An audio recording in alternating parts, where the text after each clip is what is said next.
What's up, guys? Jeff Cavaliere, ATHLEAN-X.com. Jesse Lako, ATHLEAN-X.com. Speaking of Jesse Lako, I think congratulations are in order today. Why is that? How many years have you been here? Just over 4. For the first time in 4 years, Jesse's been able to stick to a plan for 90 days. You want to throw one of my intros out there as a congratulations? I'm not really sure that's something to celebrate. I think, as a matter of fact, half the people out there would like to jump through the camera and strangle you for a wasted opportunity. I'm gonna strangle you half to death! But he trained like Jeff Cavaliere. For 90 days. For 90 days, and he's made some gains. A lot of people have been writing in, what has Jesse been doing?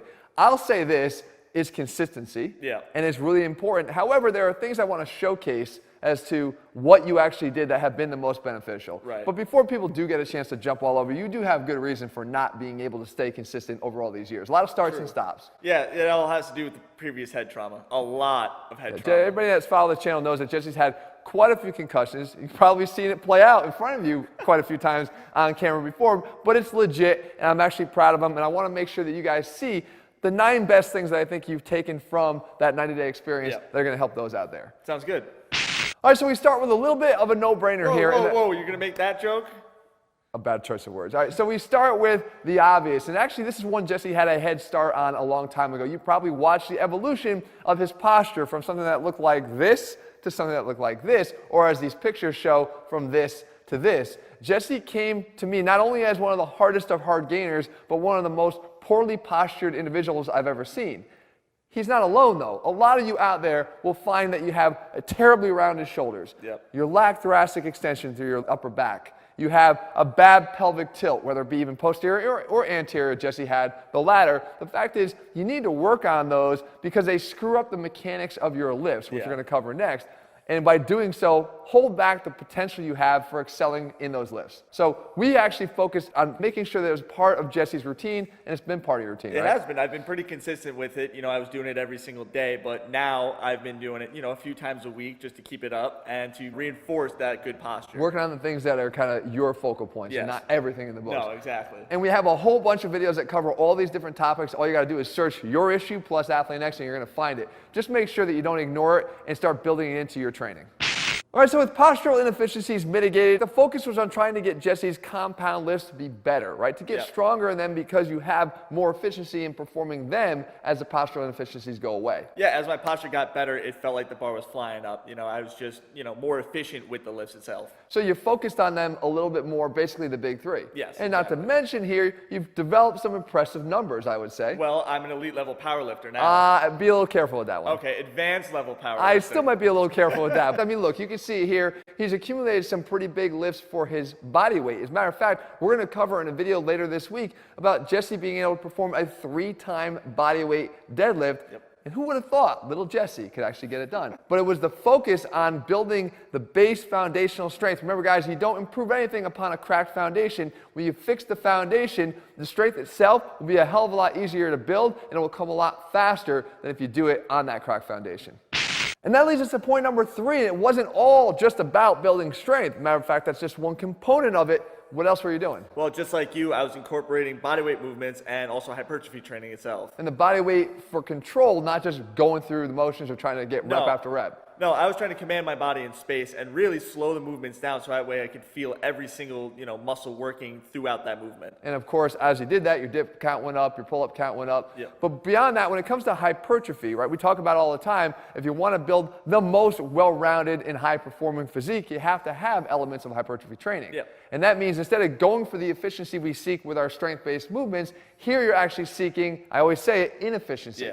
Right? Making the muscle do more of what it doesn't want to do. Yeah, making that muscle really, really work. So like on your lat pull downs, your back is like really doing more of the work as opposed to just getting the bar down. Right. If you incorporate all of these into your training, you see the results. As a matter of fact, you start to see the growth beyond just the increase in strength gains.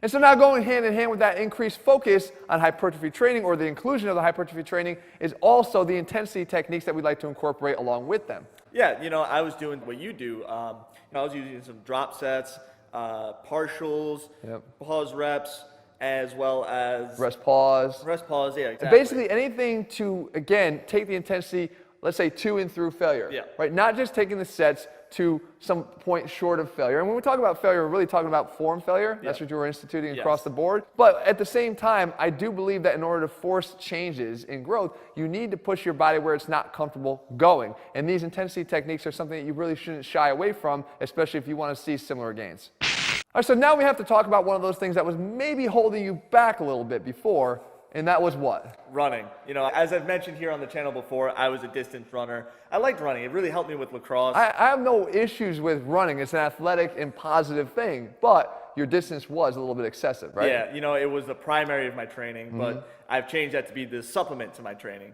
Right, so now it's serving that role as his conditioning work, which we advocate every week, but it wasn't your primary focus. No. And even as such, you were still doing some of your distance work just for the benefits of your heart, which I always advocate, but you were shifting a little bit more the intensity of even the running. Yeah, we were moving towards sprinting, and then we started moving towards conditioning drills such as, you know, agility work, footwork, speed work. Which actually can be fun, right? Yeah, I didn't think I was going to love it, but I absolutely love it. Guys, don't shy away from exploring some of the sprint work and some of the other stuff that you can do outside the gym. Doesn't have to always be within these four walls to increase the stimulus of what your training is doing for you, especially from a conditioning standpoint.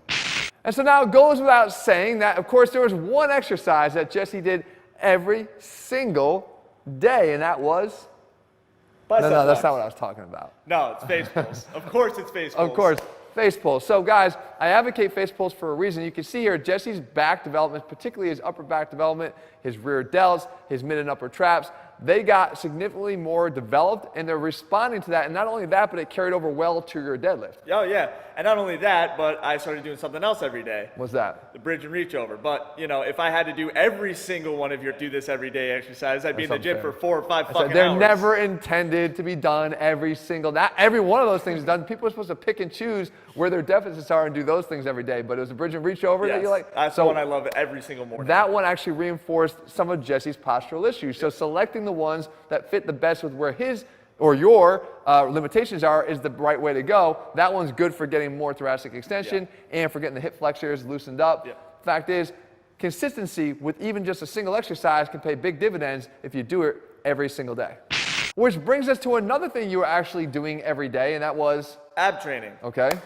You know, I got to show off these for the chicks. They dig them. Oh boy. Whatever your motivation is, daily ab training is something I highly recommend. And I've covered it many times before. You've probably done some of my follow-along workouts. It doesn't have to take a long period of time to get the job done. Right. Just about 5 or 6 minutes. That's it. But when you incorporate ab training, specific focused ab training, not just through the lifts you're doing already, it does have a way of carrying over by developing better core strength into all of your other training. And I think it benefited Jesse, and it could benefit you too. And that brings us to point number 8, and this has been a particular struggle, especially for anybody that's watched this channel before. They've witnessed it. Nutrition. Yeah, it's me eating enough and eating quality food. Well, see, the issue is you actually cleaned up that whole gummy bear habit a long time ago. The quality of the foods is not really an issue for you anymore. No, you know, that's something that I've been really working on. Yeah, but what happens oftentimes is as you increase the nutrient density of the foods, the better quality foods that you eat, the caloric density goes down. Yeah. And that means you have to eat more and more of it or more frequently. Yeah. So for example, this is what my typical breakfast was for, you know, up until about 6 months ago. Clearly it's not a lot. There's not a ton there. No, exactly. But here, I've actually increased the portions of the exact same foods to help get in more calories. Yeah, and that's one of the things I advocate is just trying to eat more of even what you're eating right now to overcome the fact that the calories are likely going to be a little bit low if the quality is high. But you did more than that. No, now I'm incorporating, you know, more meals. And for example, I'm incorporating a second breakfast as soon as I get to work. But another way to get more of those important calories in. The fact is, guys, nutrition is not always just about getting bad foods out of your diet. Nutrition is oftentimes about maximizing the quality of the foods you're eating and the quantity of those high quality foods. You got to make sure you get that right if you want to start to see the gains that you're capable of. And last but not least, if you're going to train like Jeff Cavaliere, you have to prioritize your recovery, because I can't understate the importance of it, especially if you're doing the rest of this and you're training hard. You've been doing a hell of a lot better job on that. I used to go to bed on an empty stomach, and now I've been taking RX3, which has been very helpful. Not only that, but I put my devices down, you know, way earlier at night because, you know, staying up all night on... Poor Pornhub. They're going to lose a lot of views this month. Not only that, consistency and the time that you go to bed, right? Consistency on the time that I go to bed and when I wake up. So even if you're not particularly tired, I told him you're better off sort of at least trying to get in bed Yeah. and start to establish that routine, because your body will respond to that, and that helps you to get that regular amount of sleep in, which is how many hours for you? About 8 to 9, which is, So you sure? Sometimes it feels like it's like 11 because you get in here late almost every morning. Guys, recovery cannot be understated, especially if you're a natural lifter and you're trying to gain muscle. If you overlook that because it doesn't seem to be one of the more active components of your overall game plan, you're going to cut your gains short. Make sure you prioritize recovery just as much as all the other things we've covered. And so there you have it, guys. Congratulations are in order. We have to say, Jesse, not only have you put this all together, but I have to say, you're the one that puts the work in here. You can only lead a horse to water, but you can't make him drink. You've actually done the job, and I think everybody out there is proud of you. Thank you. I appreciate that. It's been great to, hop on a schedule that's been more consistent and to be able to train hard. And I know where my pitfalls are, and I can look out for them, which, has been really helpful, so that way I can train around them. Yeah. I mean, if you have an idea of what usually trips you up, that's a victory in and of itself, and being able to incorporate a plan that keeps you more consistent. I say it all the time, guys. If you want to get the results, you got to consistently get yourself into the gym to get them. If you're looking for a plan, we have them all laid out. It's actually the same plans Jesse used. You can find them over at ATHLEAN-X.com. In the meantime, if you find the video helpful, if you want to give Jesse a little bit of love, leave your comments and thumbs up below. And also, if you haven't already done so, make sure you click subscribe and turn on notifications so you never miss a new video when we put one out. All right, guys. See you soon.